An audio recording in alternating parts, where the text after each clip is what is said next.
idea and practice of protecting one's eyes from seeing inappropriate images holds a very central place in leading a spiritual lifestyle. And as we all know, as the summer months come around, this task becomes exponentially difficult when the temperatures start rising and layers start coming off.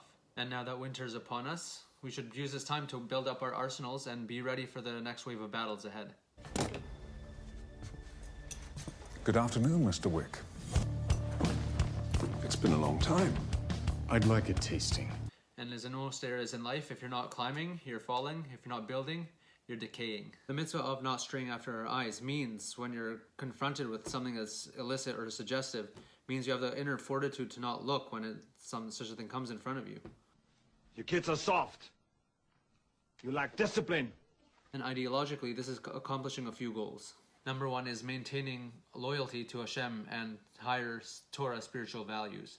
The challenge to walking this path is that we're walking in a very physical world, and it's in direct opposition to that spiritual path that we're trying to go down. That relationship between the physical and the spiritual is inverse. The more you partake in these physical pleasures and the more you look at the beauties of this world and everything it has to offer, the more you're sort of taken away from the spiritual path and self-reflection, and it becomes much more blurry. You're not able to appreciate and taste the sweetness of that connection to spirituality and the infinite when you're surrounded by everything that's so sugar-coated.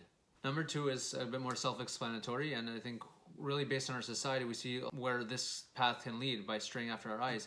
It's actually to stay loyal to your spouse. The more you look at other beautiful specimens that are out there, the more your own soulmate becomes degraded in your eyes. It'll become easy to find faults in your amazing soulmate, as opposed to when you're looking at other people, you just see that superficiality, and the eyes are very easy to bribe. And when you build up that level of self-control, that you're not like a dog that every time a squirrel passes by you're looking, you'll actually notice over time that more beauty comes out in your own spouse when you're not looking everywhere, that everything that passes by you. And that will actually strengthen your relationship long term when you have that self-control and it's a part of you. And we've seen it time and time again in politics, in media, and even people around us, unfortunately. The path of least resistance is to either God forbid, cheat on their spouse, or become addicted to imagery that's just destructive to your relationship and that relationship with God. And number three is sort of an offshoot of the first two, is that your eyes become flesh. You have fleshy eyes. You're not able to see the soul of the world around you. You begin seeing the world in very hedonistic ways. You see it as a tool to benefit and further your pleasure. And this is what actually led to the downfall of the generation of the flood, because they were just so ingrained in the physical nature that they weren't able to see beyond what was the purpose of creation. What are we doing here? And it was just a mash of just chasing pleasure day after day, year after year, until the flood came. So we need to start training ourselves to see the soul within that flesh layer of skin, bone, and clothes. And training to do so means you're mustering up the strength not to look every time someone attractive passes by, and fighting all the influences of media, social pressure, and everything around us that just tells us, look at me, look at me. Everyone's so invested in their self-image, and by you protecting your eyes like that, you're not only elevating yourself by following Hashem's Torah, what we said, you're actually elevating the other person. Feels like all they have to themselves is that physical body and that appearance. And I think there's a certain power to the fact that when you're interacting with someone, you're looking at them and deep down into who they are. You're not just distracted by what they're wearing, and you're not like just doing small talk about everything physical about them. You're actually interested in who they are, and that makes them realize that there's something more beneath me than just my flesh and garments. We actually see an example of this influence in the book of Joshua, right before the Jewish people conquer the land, when they enter the city of Jericho, when Caleb and Pinchas enter the city. In their attempt to hide, when people actually caught on to them that they've entered the city, they end up hiding in the house of Rachav, who is the world's most known prostitute, the most gorgeous lady in that generation. And what happens is she actually helps them hide, and she misleads the soldiers of Jericho to go in the opposite direction, and she actually gives them escape. So the question is, what caused this, so to speak, change of heart? We see that this woman was, so to speak, a lowly prostitute, even though she was the most sought after. And she had a change of heart to the extent that our rabbis tell us that she eventually converted and married Yoshua, the leader of the Jewish people. In the Sefer Darchei Noam by one of the Slonim rabbis, they actually say this, that the fact that they didn't just fall for her trap, and they didn't just fall for her beauty, and they looked deep into her soul. When they saw her, she knew they weren't looking at her body and everything she had to offer physically. She knew that there was something more to me, that by the way these men are looking at me, there has to be something deeper. Add that to the fact that they just left Egypt, and this great spiritual stories that are coming out from Egypt of the Jewish people in the desert. That's what made that impact on her. She realized that these two men who have protected their eyes and they don't see the physical nature and just my physicality, she realized these aren't men like the other million men I've seen. These are angels. So let's get a bit practical. Let's see how we're going to do this. How are we going to master our self-control of our eyes? Here are 7 tactics that I've personally implemented and tried my best to keep. Let's gear up.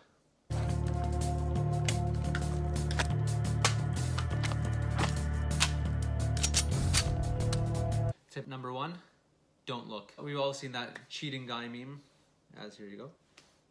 None of us wants to be that guy. Easier said than done.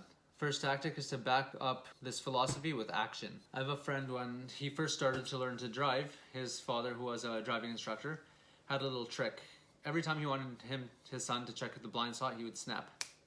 I think till today, that friend, if you snap while he's in the car, he will still check his blind spot because he's built that as a second nature to himself. So you can use this as an early warning defense system. Every time you see something, potential danger coming up, snap and sort of get your mindset into like, okay, I have to stay focused now.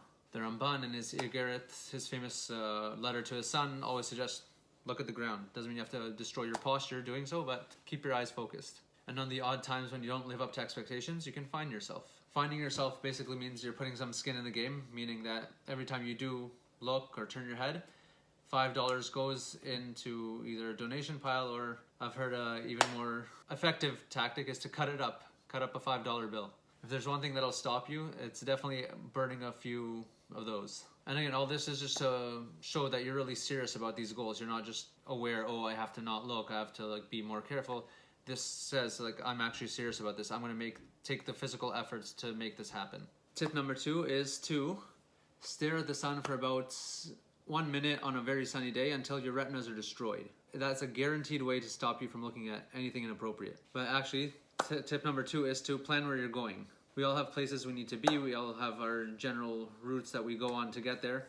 Don't be an NPC and just follow some sort of program that you were pre-programmed to do when you're not thinking. So basically know your routes, know any distractions along the way, know anything inappropriate signs that are on the way, and plan how you're going to get there.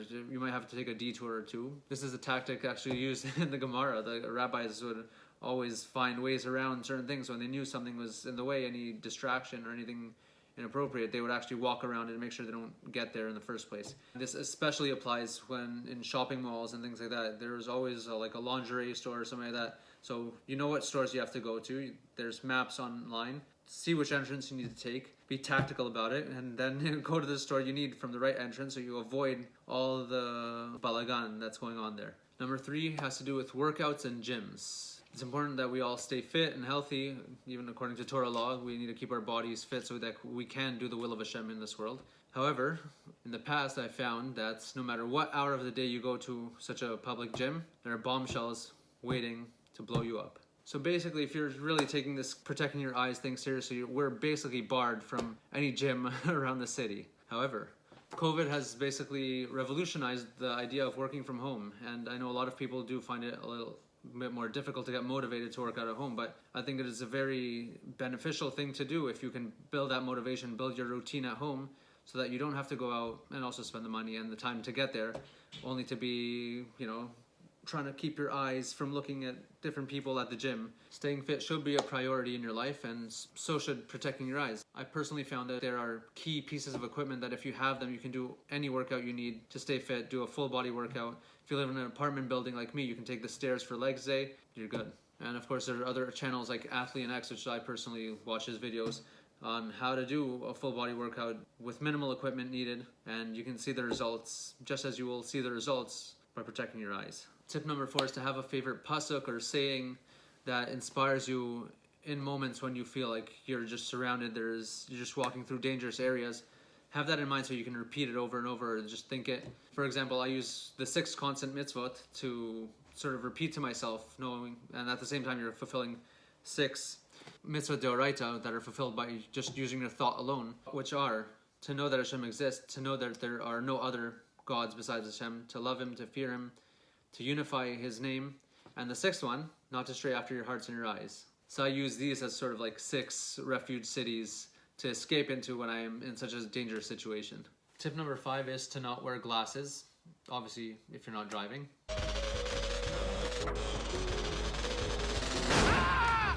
Oh, you moron! What kind of license you got? Fishing license? If you wear a black hat or a baseball hat, you can also put the brim down so you're sort of tunnel visioning yourself, or just cutting off enough vision so that you can see in front of you, but not so that you have Hawkeye for that every single person far off in the distance. Tactic number 6 is based on a Pasuk. God is close to those who call him, to all those who call him out in truth. We all say that Pasuk 3 times a day in Ashrei, so I think it's time we live with that Pasuk. We need to realize that Hashem is like the chess master and we're like one of his knights. So daven, send a tefillah up to the command center and reinforcements will be sent. If there were certain obstacles that were timed to be in your path, Hashem can move those obstacles, you can delay them, move them forward so that your way stays clear of anything that you don't need to see. I think this is a very powerful and underutilized tool. I think if you really do it, you will see that things happen. It just really shows that you care about the issue, and when you just decide to open up and discuss it with Hashem, and you don't have to be at Mincha, Mariv, even when you're in the middle of the challenge, you can do that. Just dive into Hashem. And finally, number 7, yes, I've saved the best for last, the iPhone.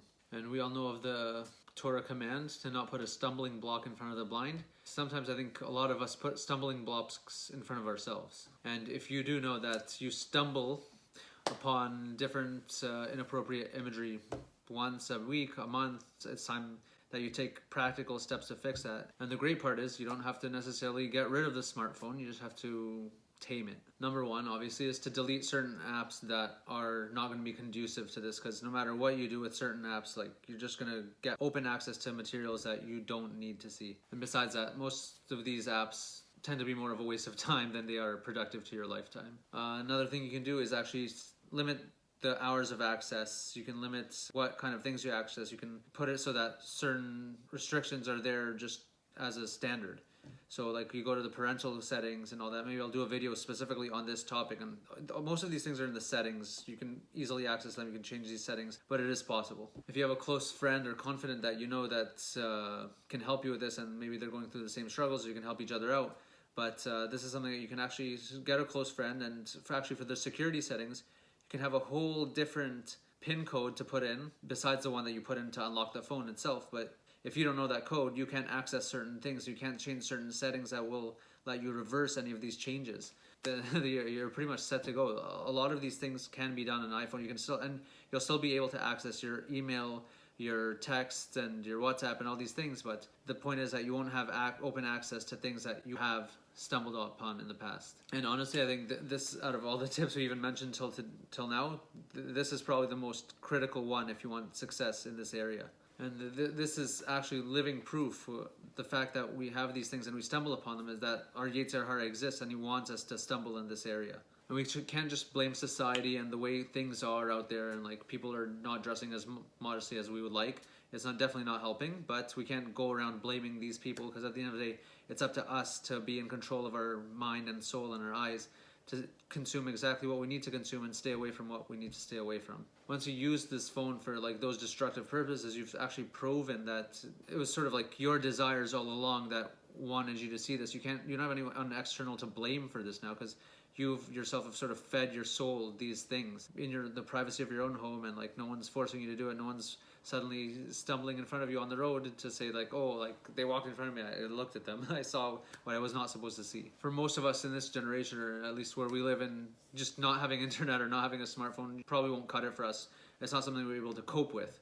However, you can still put those limitations so that you can control this area and not fall prey to it. And if we limit that exposure to these things and we guard our eyes to the best of our abilities, Hashem will help us get the rest of the way through. And if you need more advice on how to do this and how to tame your iPhone, I personally just use the basic settings on the iPhone to limit the access, and it'll be totally safe. And if you need advice on how to do it, just contact me, send me a message via email or on YouTube, and I'll walk you through how to do it. I hope you found that helpful and relevant. This is Bnei and HaNeviim, wishing you a strong and productive winter ahead.